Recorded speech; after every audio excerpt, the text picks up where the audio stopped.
Good morning. Happy Tuesday. I hope you guys are having an excellent day. I am super excited because today's word is going to be super good. I am in the book of First Kings. We're going to be in chapter 18 today. The sun is already in my face. Oh my goodness. Okay. But before we get started, I just want to thank you guys for being here. We are so close to 7,000 subs. That is super exciting.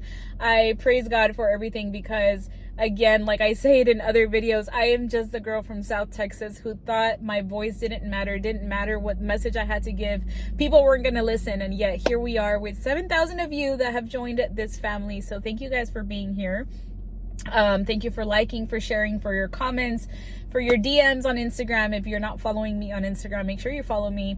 I do post a lot of health related stuff on Instagram because I am a PA, and that is something that I'm super passionate about. And actually, it's something that the Lord has reignited my passion for. So yeah. And then one more thing before I get into today's word, Okay, so I'm going to be doing the 75 hard challenge. I don't know if you guys are familiar with that, but my husband and I are going to be doing it starting Thursday. And I really want to keep posting more health and wellness stuff on my Instagram. And I was thinking, but I was like, I don't know. I'm just going to ask the family over here.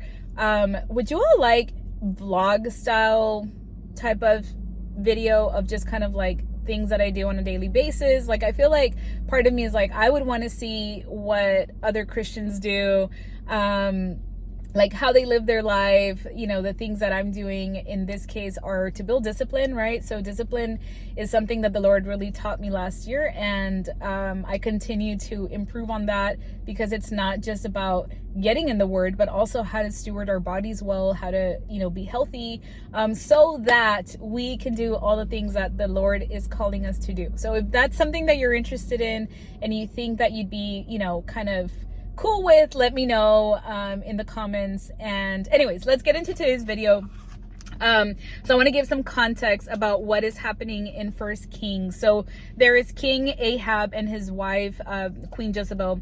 And they basically have been leading the people to worship another god. They have turned their back on, they've turned their backs on God.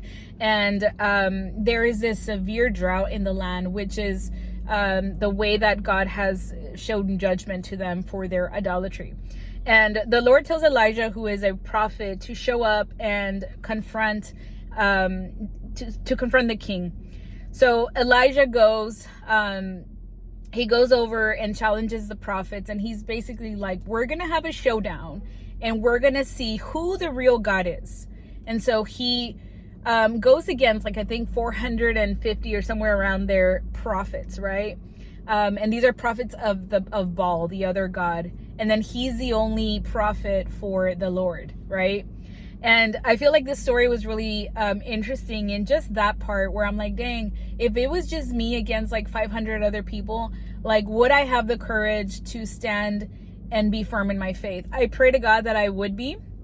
But I also think, like, how many times can we encounter that, even if it's not like 500 to 1, but how many times do you encounter, for example, if you're at work, are you the only one that maybe stands firm on their faith and does things that honors God while everybody else is doing something that is not God honoring, right? Do you have the courage to be the one that is different? Do you have the courage to say, you know what you're doing is wrong. I'm not gonna do that. I'm not gonna participate. I'm not gonna excuse me. I'm not gonna chime in on that. I'm gonna stand firm in my faith, honor God with what I'm doing, and be okay with maybe being singled out, right? Being okay with maybe being ridiculed or being made fun of or whatever, right? I pray that all of us can be firm in our faith so much that we can be that one person that stands up for the Lord, right? Just like the prophet Elijah. So anyways, so then he tells the people, like, you're going to go get 2 bulls and we're going to sacrifice this bull. And basically he says, like, cut up the bull, put him in front of the altar, and then tell your God to light it on fire. You do that, and then I'm going to do mine, right? And then he's like, whatever God is able to start the fire is the true, like, the real God, right?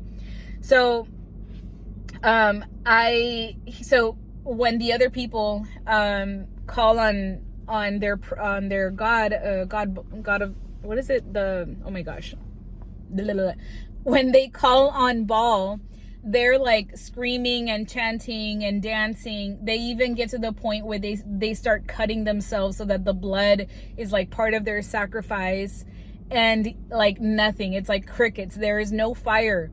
Nothing happens, right? They're doing all these extravagant things, and yet there is no fire. But then Elijah, who is, again, he is a prophet of the Lord, he calls on God. Like, he goes to prayer, he just goes to the altar, he prays, calls on the Lord, and the Lord brings a fire like instantly, right? And I think about that, and I'm like, one of the things that I feel like stood out is that God doesn't need all the hype. God doesn't need all of the crazy, like, chanting and extravagant things. Like, he wants our heart. He wants our true surrender, our true worship, right? I've mentioned in other videos that really what the Lord is looking for is our heart posture. He wants to know that this is true, like true repentance, true worship, true praise. This isn't another thing that you check off. This isn't something that if I go to church and I raise my hands and all of a sudden I must be closer to God. Like, that's not how it works. At the end of the day, the Lord wants our heart. And so Elijah, being somebody that was like, a prophet and somebody that was very close to the Lord, like, he went into that prayer asking for fire with, for one, like the right heart posture. He knew that he couldn't do it. He knew that he needed God to do that. And number two, he went in there so faithfully, like with that confidence. He had that confidence in the Lord, that the Lord would respond and hear his prayer, that all he needed to do is come to him in full surrender. And I feel like the other thing that right before he actually gets to the fire, one of the things that Elijah does is they had broken down the altar to God, right? They had broken it down. It was broken in pieces. And so the first thing that he does before he even calls on God and prays to him, he literally is like, everybody come around me. And he brings up 12 stones and creates this altar. He repairs it. It has the word repair in the word. And this reminded me of, like, what is it that you're dealing with right now that maybe needs to be repaired before God brings the fire, right? Like, what is it that needs, maybe what needs to go through the fire in order for God to give you the next thing? A lot of the times before we see the fire fall, there may be something in your heart that needs to work. So I wrote down, what do we need to repair in ourselves or in our life in order for God to make his next move? There may be something that you're neglecting. Like, there may be like your worship, your prayer, your time with God. Maybe those are things that you've been neglecting for so long, and you're wondering, like, why is it that God isn't answering? Or why is it that I don't hear him? I feel like a common thing is like, why don't I hear him? Why don't I feel his presence? But then you're not doing anything. You're neglecting parts of true worship and reverence to the Lord, because you're so caught up in like wanting the now. You want the next move, you want the next answer, you want the fire, right? So I pray that everybody really, that you reflect a little bit on that, especially in the season that you're in right now, that you can say, you know what, God, I haven't really felt your presence. Like, what is it? For one, like, pray, what is it that I'm neglecting? What is it that I'm not doing? Bring that up to the surface and let me see. And then when you get that revealed, then start working at those things. For me, I feel like one of the things, and I've mentioned this in previous videos, is like, I start feeling distant from the Lord when I get too caught up in distraction. And for me, distraction comes from like social media, or like even like watching too many YouTube videos, where I get caught up in things and I just like go down rabbit holes really quickly. And I'm somebody that like really loves to learn, and I can go down rabbit holes, and like learning is not fun. I mean, it's not bad, but it's fun for me. Learning is not bad. However, if I'm just using that as a distraction and getting myself too busy, then where is the time that I'm spending with the Lord? Like, where is, for example, I may be driving to work and I may get like so into a specific topic that I'm like listening to podcasts about that topic, that I forget that I have been trying to use that morning time to just spend time with the Lord, to talk to him, to pray before my day starts. That's a good time for worship. Like, where is it in your heart right now that it needs a little bit of repair? Where do you need to repair that altar for the Lord before we see the fire fall? So going back to Elijah, so he stands up, right? And then he prays confidently, and then the fire came. So I wrote down, we don't earn miracles. We just have to be obedient. We need to be obedient, available, and aligned. So whenever God calls us to something, be obedient and take the next step. Whenever we want something from God, also be available. Say, yes, Lord, I'm ready. I've forgotten what, I don't know if it's David or what person it is in the Bible. I can't recall right now.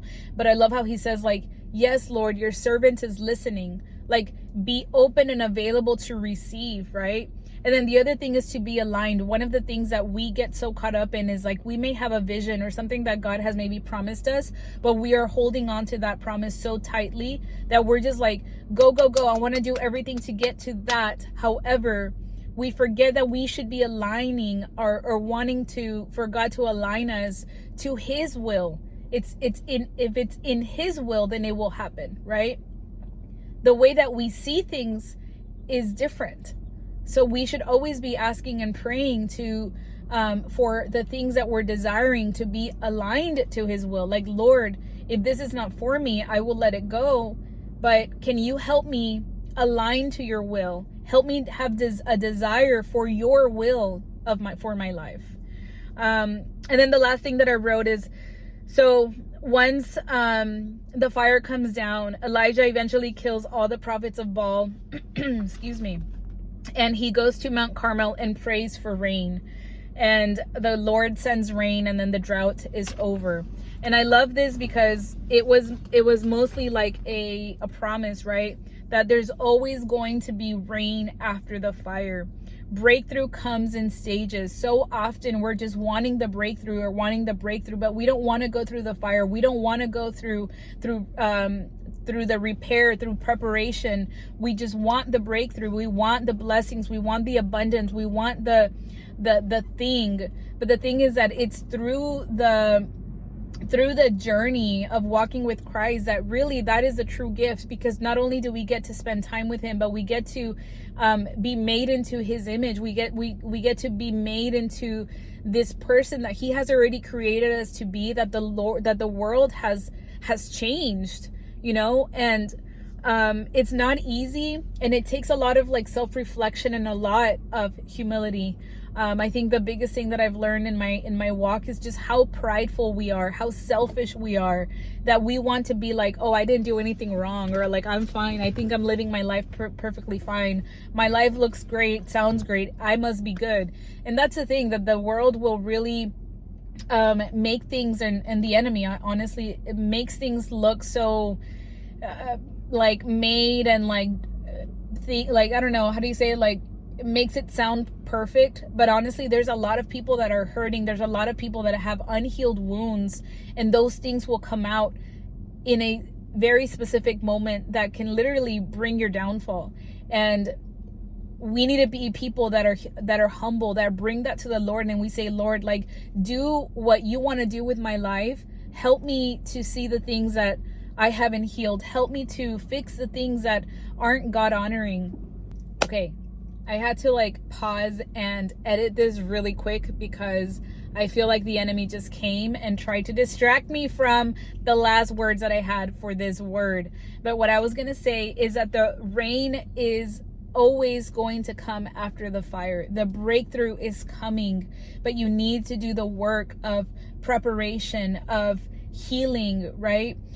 God will bring the rain. The rain is going to be your season of abundance, your season of healing, of restoration. Don't quit praying. Keep doing what you're doing. Keep getting close to God. Keep coming to him and asking him for help. Humble yourself every day. Pick up your cross and watch the Lord move. We often give up too quickly because we don't see the breakthrough.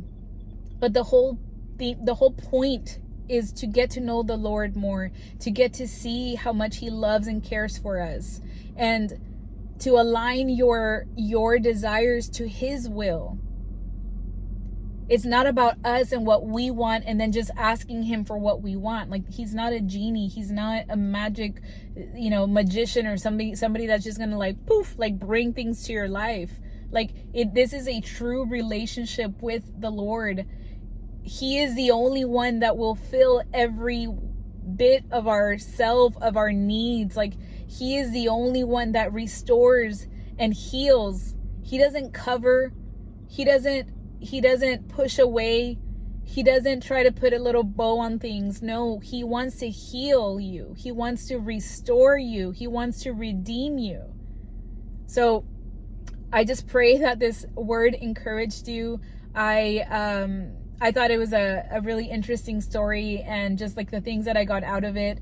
I feel like all of us, we need to be like Elijah, right? Who stands firm in his faith, whether it's just you versus a million people, you against 5 other people. This could be family, co-workers. I also pray that when we come to the Lord, that we come with a right heart posture, that we come confidently knowing that he will answer us, that he will give us those things that we're asking him, right? And most importantly, that we don't give up praying, because the breakthrough is just a little bit away. We just need to continue to have hope, continue to heal, continue to ask him to help us, and the breakthrough is going to come. We'll see you guys tomorrow. Bye.